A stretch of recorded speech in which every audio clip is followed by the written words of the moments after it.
죄는 회개하고 죄는 용서받아야 한다입니다. 말씀 본문은 고린도전서 5장 1절에서 8절입니다. 고린도전서 5장 1절에서 8절입니다.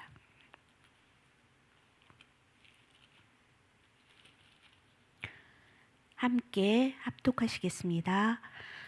너희 중에 심지어 음행이 있다 함을 들으니 그런 음행은 이방인 중에서도 없는 것이라. 누가 그 아버지의 아내를 취하였다 하는도다. 그리하고도 너희가 오히려 교만하여져서 어찌하여 통한이 여기지 아니하고 그 일 행한 자를 너희 중에서 쫓아내지 아니하였느냐. 내가 실로 몸으로는 떠나 있으나 영으로는 함께 있어서 거기 있는 것 같이 이런 일을 행한 자를 이미 판단하였노라. 주 예수의 이름으로 너희가 내 영과 함께 모여서 우리 주 예수의 능력으로 이런 자를 사탄에게 내어주었으니 이는 육신은 멸하고 영은 주 예수의 날에 구원을 받게 하려 함이라. 너희가 자랑하는 것이 옳지 아니하도다. 적은 누룩이 온 덩어리에 퍼지는 것을 알지 못하느냐. 너희는 누룩 없는 자인데 새 덩어리가 되기 위하여 묵은 누룩을 내버리라. 우리의 유월절 양 곧 그리스도께서 희생되셨느니라.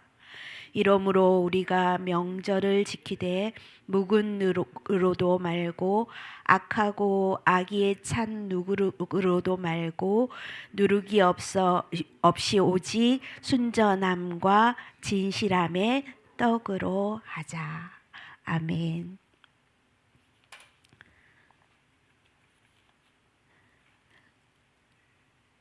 서론 보시겠습니다.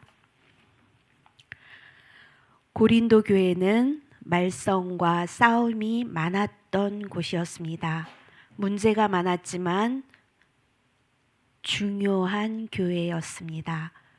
복음에 답을 내면 전도 운동이 일어나 많은 제자가 몰려옵니다. 복음으로 답이 나지 않으면 다른 것을 붙잡아야 됩니다. 그리고 내 생각이 옳다고 주장하고 분쟁하고 시험에 듭니다. 몇 가지 꼭 참고해야 할 것이 있습니다. 잘못된 회개, 잘못된 정죄, 잘못된 용서는 모든 것을 하나님 앞에서 해야 합니다. 그러면 죄는 무엇일까요? 무엇을 죄라고 성경에서는 말씀하시냐면 하나님을 떠나서 죽어가는 사람이 하나님이 아니면 해결할 수 없는 그것이 죄라고 말씀하시고 그것이 원죄입니다. 그 원죄 가운데 빠져서 우상 숭배하게 되고 우상 따라가게 되고 사도행전 13장, 16장, 19장 모든 우리의 주위의 모든 문화와 여러 가지를 통해서 귀신, 점술, 우상에 빠져서 죄에 빠지게 됩니다. 그리고 불신자 6가지 상태에 빠져 자범죄를 짓게 됩니다. 이래서 이것이 사단이 파놓은 12가지 함정, 올무, 틀이라고 말씀하십니다. 이런 속에서 고린도 교회에 브리스가 부부가 나타났습니다. 이들은 전도자 바울을 도와서 세계 복음화하며 로마 복음화까지 하게 됩니다. 이들은 어떤 능력을 가졌을까요? 그 시대에 고린도 교회의 많은 문제와 사건과 위기 가운데 고린도 교회를 살렸던 브리스가 부부와 전도자 바울의 성경에 기록된 그 역사를 통하여 우리에게 말씀하시고자 하는 것이 분명히 오늘 있고 우리가 붙잡아야 되겠습니다. 첫 번째입니다. 용서하는 복음의 능력을 가진 사람은 사람을 살린다입니다. 브리스가 부부는 말씀의 능력의 흐름을 잡은 사람들입니다. 그래서 문제를 이기고 용서하는 능력을 가진 사람은 사람을 살리게 됩니다. 성경 속 렘넌트 요셉은 총리가 되었으나 보디발 아내의 죄를 묻지 않았고 자기를 판 형들 앞에서 하나님이 생명을 구원하기 위해 자신을 앞서 보냈다고 고백했습니다.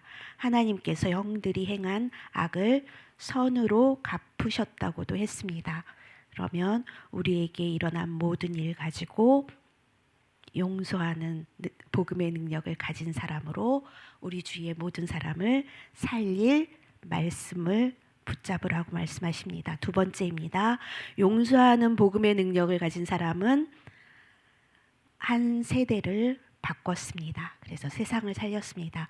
바울의 편지를 받은 빌레몬은 종이었던 오네시모가 복음을 받았기 때문에 바울을 통해서 감옥에서 복음을 받았기 때문에 받아들입니다. 오네시모는 나중에 전도자가 되어 골로새 교회의 감독으로 오게 됩니다. 그래서 용서하는 복음의 능력을 가진 사람은 세상을 살리고 그 세대를 바꿉니다. 두 번째. 그리고 세 번째입니다. 용서하는 복음의 능력을 가진 사람은 시대를 살렸습니다. 모세는 광야에서 40년 동안 폭동을 일으킨 백성들을 위해 기도하고 용서하며 백성들을 이끌었습니다. 엘리사는 쳐들어왔던 아람 군대를 해치지 않고 대접해서 보냈고 바울은 자신을 죽이려던 이스라엘을 구원해 달라고 기도했습니다. 그래서 우리에게 용서하는 복음을 가진 사람으로 오늘 하루 사람을 살리고 세상을 살리며 세대를 바꾸고 한 시대를 살리는 사람으로 말씀 주셨습니다. 그래서 결론입니다. 하나님께서는 복음의 언약 가진 한 명으로도 세계 복음화하십니다. 그 한 명으로 나를 부르시고 오늘 하루를 허락하셨습니다. 이것은 하나님의 능력으로만 가능하기 때문입니다. 모든 사람이 하나님께 돌아올 수 있도록 돕는 것이 성경이 말하는 용서입니다. 그래서 어떤 사람도 살리는 교회를 만드는 결단을 하는 시간으로 오늘 말씀 주시고 말씀을 붙잡게 하셨습니다.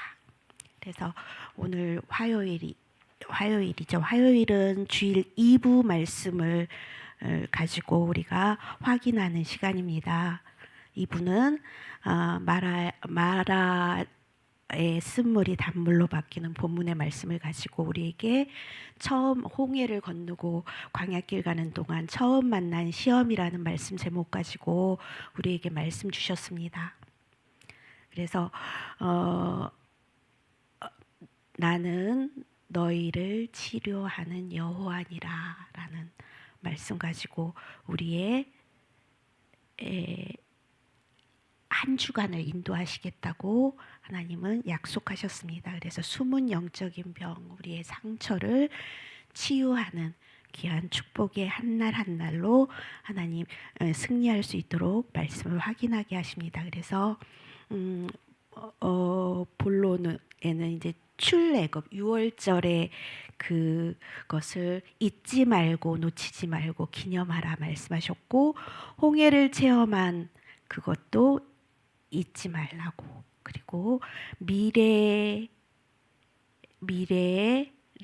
하나님이 준비하시고 우리를 인도하시는데 절대 조건 가지고 절대 조건으로 우리를 인도하시는데 절대의 축복을 잡게 하셨습니다. 절대 주권으로 절대 계획을 가지고 절대 언약의 언약 잡고 여정을 가며 하나님의 절대 목표를 향하여 가는 우리들로, 그래서 큰 나무 엘림, 큰 나무 12샘은 우리의 바른 선택이라고 말씀하셨고 70 종려 나무는 정복이라고 그랬습니다. 그래서 출흑암 말씀하시면서 우리에게 출애굽보다 더 지속할 수 있는 출흑암의 말씀을 붙잡게 하셨습니다. 그래서 어제는 일부 말씀으로 우리가 찬양 말씀하셨잖아요. 그래서 찬양이 회복된 사람으로, 그리고 처음 만난 시험을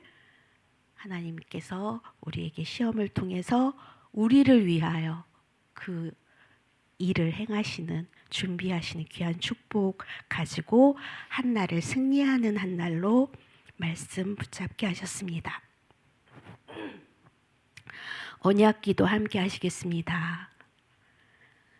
하나님께 감사드립니다. 우리에게 전 세계가 분쟁과